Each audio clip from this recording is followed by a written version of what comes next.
What's going on, YouTube? It's B40 back at it again with another great video for you. Today we'll be talking about the 5 things you didn't know about caring for a ball python.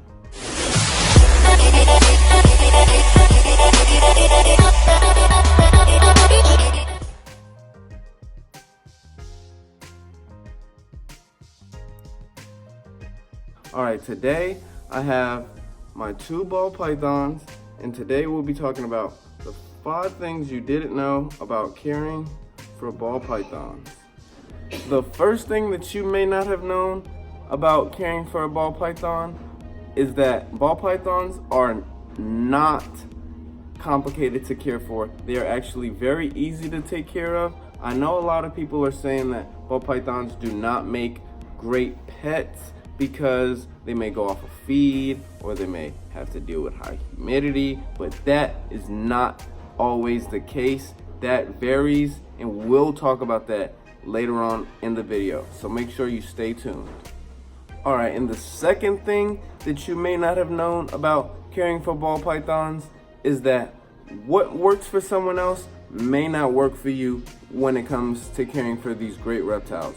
And what I mean is that if someone else is living in a different part of the world than you may live in, the way that they care for their reptiles or animals, or ball pythons more specifically, will be different from the way that you can and will be able to take care of your reptiles based off of things that may be readily available in your area, or things that you can find locally, things you can find around the house. And the third thing that you may not have known about caring for ball pythons that is true is humidity for your ball pythons is very important, as if you do not maintain the proper humidity, it can lead your ball python to have upper respiratory infections and have difficulty staying healthy.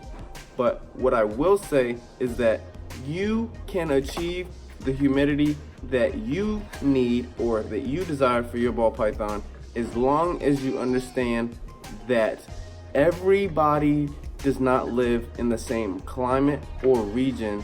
So the humidity for someone that maybe lives in the United States, that lives maybe somewhere like Florida, their humidity will be a lot, their humidity in their home or wherever they're keeping their reptiles will be a lot different than someone, you know, like that may live in New York, or that may live in a northern part of the country or part of the world where it is a lot colder and the moisture in the air is not as thick or as dense, so it is harder to maintain humidity. But there are actually tons of great techniques that if you need me to go over, I can, on how to keep your humidity up in your ball python's enclosure. And the fourth thing that you may not have known about caring for ball pythons is that just because they go off of food does not mean that they are harder for the beginner hobbyist or reptile keeper. That it doesn't necessarily make it hard for you to care for ball pythons just because they may go off of food. Now, this is my big girl.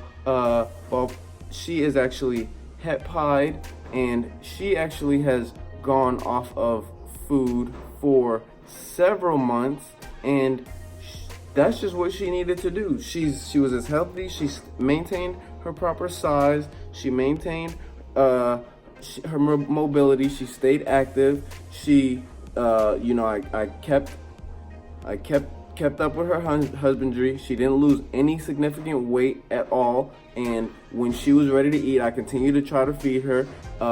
And then whenever she was ready to eat, she started eating again. So just because they go off of food does not necessarily mean that makes it harder for you to care for your ball python. All it means is that you're gonna be, you may have been used to feeding your ball python every 2 weeks, or however often you feed your ball python, depending on the age and the size and prey availability. but it mostly just depends on whatever works for your reptile. If your snake goes off of food and everything that you've been doing has not really changed, and you've been able to continue to take care of your ball pythons the same way, then you don't have to worry if your ball python goes off of food. And the fifth and final thing that you may not have known about caring for ball pythons is that the more you engage with your animals, with your reptiles, the more you interact with your snakes, the more they will be used to you, and the more that they will be comfortable around you. So that if you have a younger ball python and you are kind of worried about it being a little bit skittish, as long as you continue to engage with your snake, or take it out and just have it hang out with you, because these ball pythons are like lap dogs pretty much. They will hang out with you, so as long as you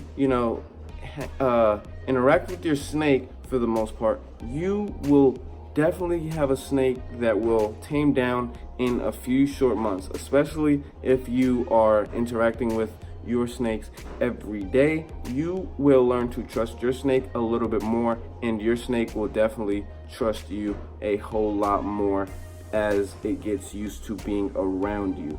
Now, you can see that both of my snakes enjoy and are used to being around me, because they are just definitely comfortable with being around me, around my neck, and I do not have any worries with them being this close to my face, because I, of course, understand these animals, and I understand their behavior, and I know, kind of what I need to be looking out for when I'm interacting with my snakes. Because sometimes I'll go in there and I'll see if my snakes are just hanging out, just relaxing in their homes. I don't really take them out. But if I see that they are out and about and they're just, nighttime creatures and they're just hanging out, I will definitely, go take them out for a few minutes, and then, engage with them throughout the day, and then put them back, and then they're good to go. And if you do that a couple times a day, I guarantee you,